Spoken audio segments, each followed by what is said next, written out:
ছোট্ট একটা শহর চাঁদপুর। তখন বাজে সকাল ৮টা। পাখির ডাকে শহর যেন মনোমুগ্ধকর হয়ে উঠেছে। সবাই যে যার মতো কাজ শুরু করেছে, কেউ দোকান খুলছে, কেউ অফিসে যাচ্ছে। ঠিক তখনই বাজারে একটা হইচই পড়ে গেল। মহাশয় দত্ত, যিনি দত্ত ঘড়ির দোকান চালান, তিনি হঠাৎ চিৎকার করে বাইরে বেরিয়ে এলেন, বাঁচাও, আমার সোনার ঘড়িটি চুরি হয়ে গেল। ওটা ছিল শহরের সবচেয়ে দামি ঘড়ি। চারিদিকে তখন হইচই পড়ে গেল। কিছুক্ষণ পর পুলিশ আসার আগেই শহরের ছোট্ট গোয়েন্দা টিপু ঘোষ এসে হাজির। আর তার সাথে ছিল তার অদ্ভুত, ভীতু কিন্তু হাস্যরসিক বন্ধু টুপুর। টিপু তখন দত্ত কাকাকে বলল, দত্ত কাকু, একটু শান্ত হন আর বলুন তো ঘড়িটা কোথায় ছিল। দত্ত কাকা বললেন, দোকানের ভেতরে কাঁচের আলমারিতে ছিল, সকালে দেখি কাঁচ ভাঙা আর ঘড়িটা নেই। টুপুর তখন আন্দাজ করে, কাঁচ ভাঙা মানে তো কাজ হয়েছে বড় সাহসের সাথে। টিপু ও টুপুর দুজনে মিলে পুরো দোকানটা ভালোভাবে পর্যবেক্ষণ করতে থাকে।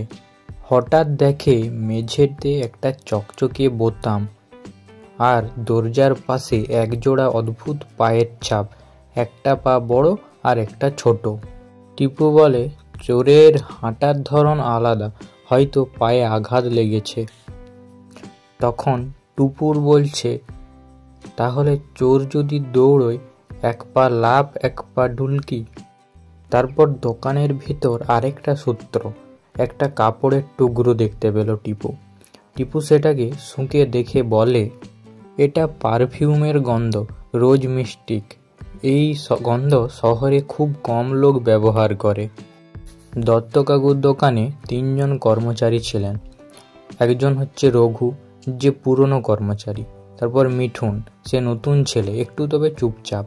আর বিপুল, মজা করতে খুব ভালোবাসে। টিপু ৩জনকেই জিজ্ঞাসাবাদ শুরু করে। রঘু বলে, আমি তো প্রতিদিনের মতো দোকান বন্ধ করে গেছি। তারপর মিঠুন বলে, কাল রাতে দোকানের পাশে একটা লোক ঘোরাঘুরি করছিল। আর বিপুল বলছে, আমি কিছু জানি না, কিন্তু রঘুর মুখ কাল রাতে অদ্ভুত লাগছিল। টুপুর বলছে, তোমরা ৩জন একসাথে কাজ করো, অথচ সবাই তোমরা সন্দেহজনক। তারপর টিপু ও টুপুর দুজনে মিলে গেল চাঁদপুর হোটেলে, কারণ কাল রাতে ওখানেও চুরি হয়েছে। হোটেলের মালিক বলল, রাত ৯টার দিকে এক ভদ্রলোক এসেছিল, এক পা কাত হয়ে হাঁটছিল আর তার জামায় একটা বোতাম ছিল না। টিপু তখন বোতামটা দেখিয়ে জিজ্ঞেস করলো, এই রকম বোতামটাই কি? হোটেলের মালিক বলল, হ্যাঁ, ঠিক এই বোতামটাই।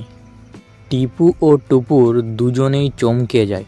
এখন বোঝা গেল চোরের পা ল্যাং আর বোতাম হারানো কোট।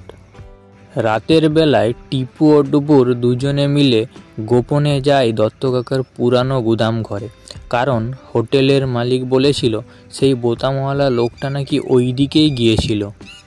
গুদাম ঘরে অন্ধকার আর বাতাসে ধুলোর গন্ধ।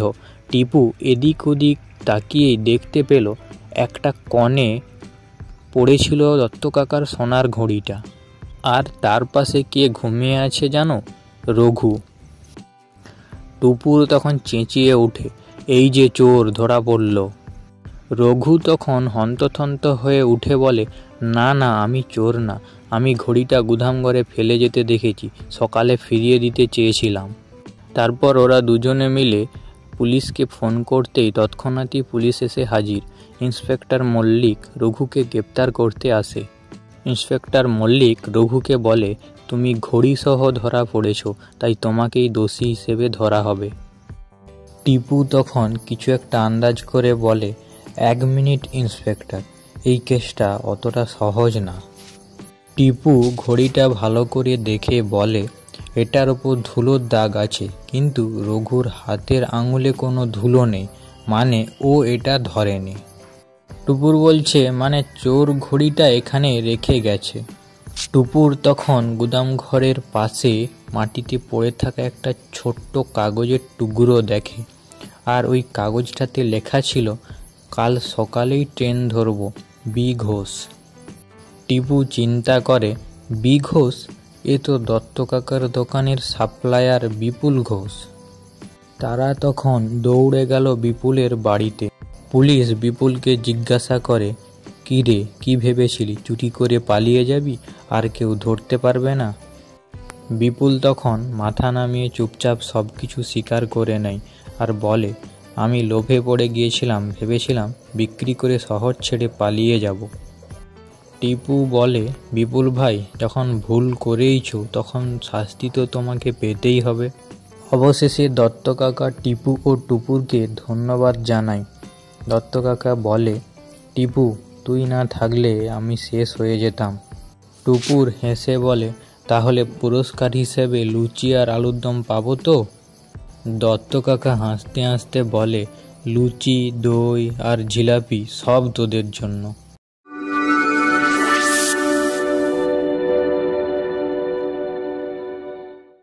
বন্ধুরা, গল্পটা ভালো লাগলে একটা লাইক করবেন এবং কমেন্ট ও শেয়ার করবেন। আর এই রকম আরও মজাদার কার্টুন গল্প ও ভিডিও দেখার জন্য আমাদের এই RS স্টোরি টিভি চ্যানেলটিকে সাবস্ক্রাইব করে রাখুন।